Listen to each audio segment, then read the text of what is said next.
ಸರಿ ಕಣ, ನಾನು ಬರ್ತೀನಿ. ನಡಿ.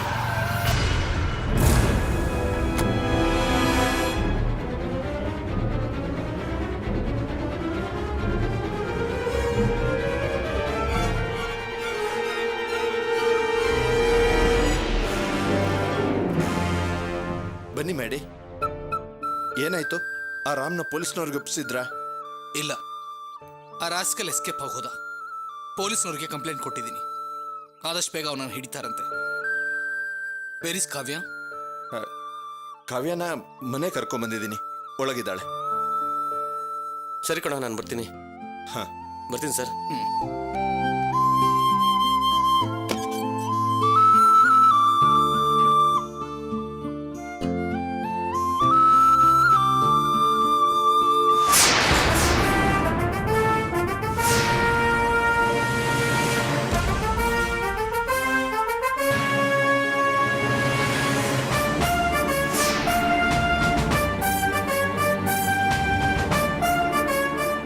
ನೋಡಿ, ನಮ್ಮ ಮನೆ ಒಳಗೆ ಬರೋದು ನಿಮ್ಮ ಗೌರವಕ್ಕೆ ಧಕ್ಕೆ ಇಲ್ಲ ಅನ್ನೋದಾದ್ರೆ ದಯವಿಟ್ಟು ಒಳಗೆ ಬನ್ನಿ.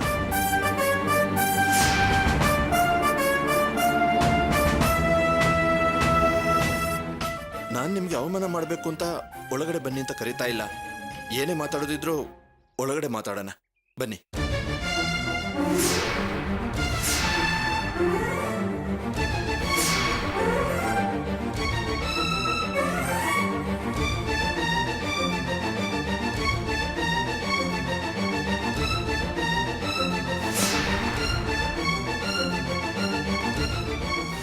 ನಿಮ್ ಕೋಪ ಹೋಗಕ್ಕೆ ಇನ್ನು ಏನ್ ಮಾಡ್ಬೇಕು? ನನ್ನ ಕಾಲಿಗೆ ಬಿದ್ದು ಕ್ಷಮೆ ಕೇಳಬೇಕು.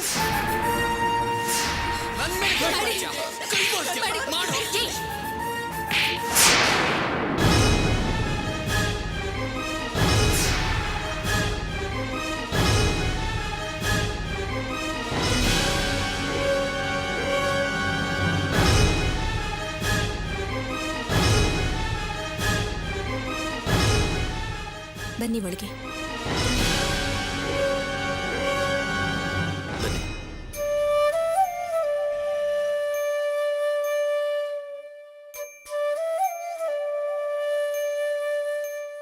ನನ್ನನ್ನು ಒಳಗಡೆ ಕರಿ ಅಂತ ರಮೇಶ್ ಅವ್ರು ಸನ್ನೆ ಮಾಡಿದ್ದನ್ನ ಅರ್ಥ ಮಾಡಿಕೊಂಡು ನನ್ನನ್ನು ಒಳಗಡೆ ಕರೆದಿದ್ದಕ್ಕೆ ತುಂಬ ಥ್ಯಾಂಕ್ಸ್.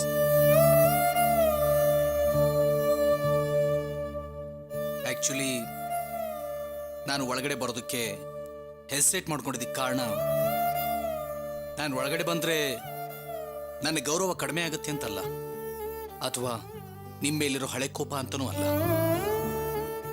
ನಿಜ ಹೇಳಬೇಕು ಅಂದರೆ ಐ ಆಮ್ ಫೀಲಿಂಗ್ ಗಿಲ್ಟಿ. ನಾನು ಮಾಡಿದ ತಪ್ಪುಗಳು ನಾನು ಒಳಗಡೆ ಬರೋದಕ್ಕೆ ತಡೀತಾ ಇದ್ವು.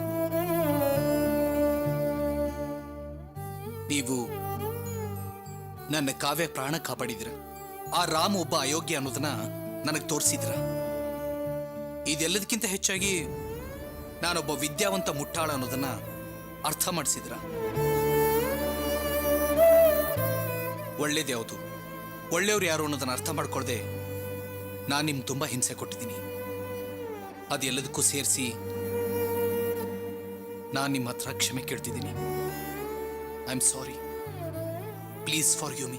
ಅಯ್ಯೋ, ನೀವು ನನ್ನ ಹತ್ರ ಹಾಗೆಲ್ಲ ಕ್ಷಮೆ ಕೇಳಬಾರ್ದು. ನೋ ರಮೇಶ್, ನಿಜವಾಗ್ಲೂ ನೀವು ತುಂಬ ಒಳ್ಳೆಯವರು.